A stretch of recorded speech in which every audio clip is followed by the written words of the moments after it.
तो friends, welcome back to my channel. हम पढ़ रहे थे राजस्थान राजाओं के मुगलों के साथ संबंध। तो हमने ये कुंभलगढ़ का युद्ध पढ़ लिया था। चलिए, अब ये दिवेर का युद्ध भी पढ़ लिया था हमने। अब पढ़ते हैं राजा मानसिंह 1589 से 1614 ईस्वी और मुगल। मानसिंह का जन्म 1550 ईस्वी में मोजमाबाद में हुआ था। कहा जाता है कि मानसिंह के जन्म के समय ज्योतिषियों ने उसके उज्जवल भविष्य की भविष्यवाणी कर दी थी। साथ ही इसके लिए उन्होंने उसके पिता भगवंत दास को आगाह किया था कि वे 12 वर्ष की आयु तक अपने पुत्र को स्वयं से दूर रखें। अतः भगवान दास ने आमेर राज्य में स्थित मोजमाबाद में मानसिंह की रहने की पूर्ण व्यवस्था कर दी थी। मानसिंह का प्रारंभिक जीवन यहीं व्यतीत हुआ था। 1562 ईस्वी में मानसिंह अकबर के संपर्क में आया और अकबर उसकी योग्यता से बड़ा प्रभावित हुआ। इस प्रकार मानसिंह 12 वर्ष की आयु में 1562 ईस्वी में मुगल साम्राज्य की सेवा में प्रविष्ट हो गया और जीवन पर्यंत 1614 ईस्वी तक मुगल सेवा में रहा। मानसिंह को अपने मुगल सेवा काल के दीर्घकालीन 52 वर्षों में विभिन्न रूपों में दो मुगल सम्राट अकबर और जहांगीर के साथ काम करने का अवसर मिला। मानसिंह ने मुगल सम्राट एक तो अकबर और जहांगीर दोनों के साथ काम करने का अवसर मिला। अध्ययन की सुविधा की दृष्टि से उनके से दीर्घकालीन सेवा काल को 3 भागों में बांटा जा सकता है। प्रथम काल भंवर मानसिंह काल 1562 से 1574 ईस्वी था। इस काल में मानसिंह ने भारमल के पौत्र भंवर के रूप में मुगल साम्राज्य की सेवा की थी। द्वितीय काल कुंवर मानसिंह काल 1574 से 1589। इस काल में मानसिंह ने भगवंत दास के पुत्र कुंवर के रूप में मुगल साम्राज्य में सेवाएं की। तृतीय काल मानसिंह का काल 1589 से 1614 ईस्वी तक था। इस काल में मानसिंह ने आमेर के शासक के रूप में मुगल साम्राज्य की सेवा की। मानसिंह के काल को 3 काल में बांटा जा सकता है। एक तो राजा भारमल के पुत्र के रूप में मुगल सेवा की। दूसरा काल कुंवर मानसिंह का काल, जो भगवंत दास के पुत्र के रूप में मुगल साम्राज्य की सेवा की। और फिर तृतीय काल शासक मानसिंह का काल, आमेर के शासक के रूप में मुगल साम्राज्य की सेवा की। पहला पढ़ते हैं। प्रथम काल भंवर मानसिंह 1562 से 1574 ईस्वी। मानसिंह को अपनी योग्यता प्रदर्शित करने का प्रथम अवसर अकबर के रणथंभौर अभियान में मिला था। अपनी योग्यता को प्रदर्शित करने का अवसर रणथंभौर अभियान में मिला था कुंवर मानसिंह को। फिर राजस्थान का सुदृढ़ और अभेद्य रणथंभौर का दुर्ग अकबर के लिए खुली चुनौती था। अतः 1568 से 69 ईस्वी में उसने स्वयं इस दुर्ग को जीतने का निश्चय किया था। मानसिंह और भगवंत दास भी इस अभियान में उसके साथ थे और इनकी मदद से अकबर रणथंभौर के शासक सुरजनहाड़ा को अपना सहयोगी बनाने में सफल रहा और सुरजनहाड़ा की भी अब अकबर के अधीन हो गया था। 1572 ईस्वी में अकबर गुजरात विजय के लिए रवाना हुआ।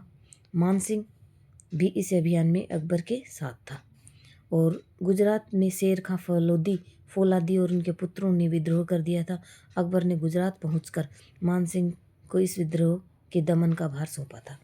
इब्राहिम मिर्जा के विरुद्ध हुए सरनाल के युद्ध में मानसिंह ने शाही सेना को हरावल अग्रभाग का नेतृत्व किया और अपूर्व सैन्य योग्यता प्रदर्शित की। इब्राहिम मिर्जा के विरुद्ध हुए सरनाल के युद्ध में मानसिंह ने शाही सेना के हरावल भाग का नेतृत्व किया था, यानी अग्रभाग। गुजरात से लौटते हुए अकबर ने मानसिंह को डूंगरपुर पर आक्रमण करने का आदेश दिया, क्योंकि डूंगरपुर का शासक आस्कर मुगलों का विरोधी था। अप्रैल 1573 ईस्वी में मानसिंह ने डूंगरपुर आक्रमण किया। कब किया था? डूंगरपुर पर 1573 ईस्वी में। इस युद्ध में आस्करण के 2 भतीजे बाघा व दुर्गा लड़ते वीरगति को प्राप्त और डूंगरपुर को मानसिंह ने जीत लिया था। डूंगरपुर पर आक्रमण 1573 में, इसमें आस्करण के 2 भतीजे बाघा और दुर्गा लड़ते हुए वीरगति को प्राप्त और मानसिंह ने इस डूंगरपुर को जीत लिया था। द्वितीय काल कुंवर मानसिंह 1574 से 1589। इसमें इसने भगवंत दास के पुत्र के रूप में मुगल सम्राट की सेवा की थी। इस कालखंड में सबसे बड़ी घटना मानसिंह का राणा प्रताप के विरुद्ध अभियान 1576 ईस्वी था, जिसका हम पूर्व में अध्ययन कर चुके हैं। काबुल के मिर्जा हाकिम के विद्रोह की दमन इस काल की मानसिंह की एक बड़ी सफलता थी। मानसिंह काबुल का सूबेदार 1585 मानसिंह द्वारा दमन के पश्चात मिर्जा हाकिम ने पुनः कभी विद्रोह नहीं किया, किंतु जुलाई 1585 में उसकी मृत्यु के पश्चात उसके सरदारों ने मुगल प्रभुत्ता को त्याग कर काबुल में स्वयं का शासन स्थापित कर लिया। पर एक बार फिर मानसिंह को काबुल में विजय प्राप्त की और मिर्जा हाकिम के सरदारों के घुटने टेकने को बाध्य किया। इसी विजय के प्रतीक के रूप में आमेर रियासत ने पचरंगी ध्वजा को अपनाया था। इसी विजय के प्रतीक के रूप में आमेर जयपुर रियासत ने पचरंगी ध्वजा को अपनाया था। किस विजय के मानसिंह ने काबुल का सूबेदार बना था और मानसिंह के इस कार्य से प्रसन्न होकर अकबर ने उसे काबुल की सूबेदारी सौंप दी थी। अब बिहार की सूबेदारी 1587 में अकबर ने मानसिंह को बिहार का सूबेदार नियुक्त किया था। बिहार का सूबेदार कब नियुक्त किया? 1587 में। इस समय बिहार में घोर अराजकता व्याप्त थी। बिहार की अस्त व्यस्त अव्यवस्था को सुधार कर वहाँ शांति और व्यवस्था स्थापित करने का दायित्व मानसिंह को सौंपा गया, किंतु मानसिंह अभी भी बिहार की स्थिति का अध्ययन करके वहाँ कोई सक्रिय कदम उठाने की योजना ही बना रहा था कि 1589 में उसे अपने पिता भगवंत दास की मृत्यु का दुखद समाचार मिला। अतः 15 जनवरी 1589 को उसने पटना में ही आमेर के शासक के रूप में अपना औपचारिक राज्याभिषेक करवाया। कहाँ करवाया था? पटना में ही आमेर का शासक का राज्याभिषेक कर इसके पश्चात बादशाह की स्वीकृति लेकर आमेर आया। यहाँ उसे विधि पूर्वक आमेर का शासक बनाया गया। इस अवसर पर अकबर ने मानसिंह को राजा की उपाधि दी और 5000 का मनसब प्रदान किया। कुछ समय पश्चात मानसिंह अपने शाही दायित्वों का निर्वहन करने के लिए बिहार लौट आया था। अगला देखते हैं तृतीय काल राजा मानसिंह के रूप में 1589 से 1614 ईस्वी। 1589 ईस्वी के पश्चात मानसिंह ने आमेर के शासक के रूप में मुगल साम्राज्य को अपनी अमूल्य सेवाएं प्रदान की। वस्तुतः यहाँ से मानसिंह की उपलब्धियों का गौरवपूर्ण अध्याय आरंभ होता है। राज्याभिषेक के बाद मानसिंह वापस बिहार पहुंचा और सर्वप्रथम गिद्धौर के शासक पूर्णमल को पराजित किया। इसके पश्चात मानसिंह ने 1590 में खड़गपुर के शासक संग्राम सिंह व हाजीपुर के शासक गणपत को पराजित किया। अब उड़ीसा के विद्रोहियों का दमन किया। उड़ीसा पर अफगानों का शासन था और वहाँ के 2 शासकों कतलू खां एवं उनके पुत्र नासिर खां से मानसिंह को निपटना पड़ा। कतलू खां ने तो मुगल अधीनता नहीं स्वीकार की, पर नासिर खां मुगलों के अधीनता में आ गया। फिर भी अफगान शांति से नहीं रहे, किंतु मानसिंह ने बीनापुर के युद्ध में, सारनगढ़ के युद्ध में उन्हें पराजित किया तथा खुर्दा के शासक रामचंद्र को आत्मसमर्पण को बाध्य करके मानसिंह ने उड़ीसा में शांति स्थापित की।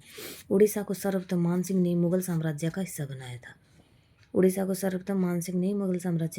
था। अकबर मानसिंह की इन सफलताओं से बड़ा प्रसन्न हुआ। फरवरी 1594 में अकबर ने मानसिंह का लाहौर में भव्य स्वागत व सम्मान किया। बंगाल की सूबेदारी 1594 से बिहार के सूबेदार के रूप में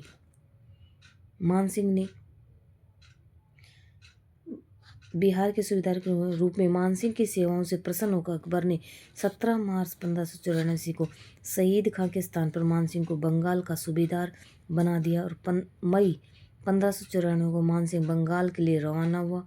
वहां पहुंचकर उसने विद्रोहियों के दमन की निश्चित योजना बनाई। सर्वप्रथम उसने टाडा के स्थान पर राजमहल अकबरपुर को बंगाल की राजधानी बनाया था। सर्वप्रथम मानसिंह ने बंगाल में टाडा के स्थान पर कौन सी राजधानी बनाई थी? राजमहल या अकबरपुर को बंगाल की राजधानी बनाया था। अक्टूबर 1605 ईस्वी अकबर की मृत्यु हो गई। कतिपय विद्वानों की मान्यता है कि अकबर की मृत्यु के पश्चात मानसिंह ने शहजादे सलीम को बंदी बनाने और उसके पुत्र खुसरो को मुगल सिंहासन पर बिठाने का षड्यंत्र रचा था, किंतु उसके निश्चित प्रमाण नहीं मिलते हैं। मानसिंह और जहांगीर अकबर की मृत्यु के पश्चात उसका पुत्र सलीम जहांगीर नाम से मुगल बादशाह बना। अकबर के जीवन काल में ही मानसिंह और जहांगीर के मध्य मनमुटाव हो गया था, फिर भी मानसिंह और जहांगीर के संबंध बने रहे। अब ये वीडियो इतना ही रहने वाला। अगला पढ़ेंगे बंगाल की तीसरी सूबेदारी। अगर बच्चों आपको वीडियो पसंद आता है तो लाइक शेयर सब्सक्राइब ज़रूर करें। कमेंट करना तो बिल्कुल भी ना भूलें। आपके कमेंट मेरे लिए मोटिवेशन का काम करते हैं। वीडियो देखने के लिए आपका बहुत बहुत धन्यवाद।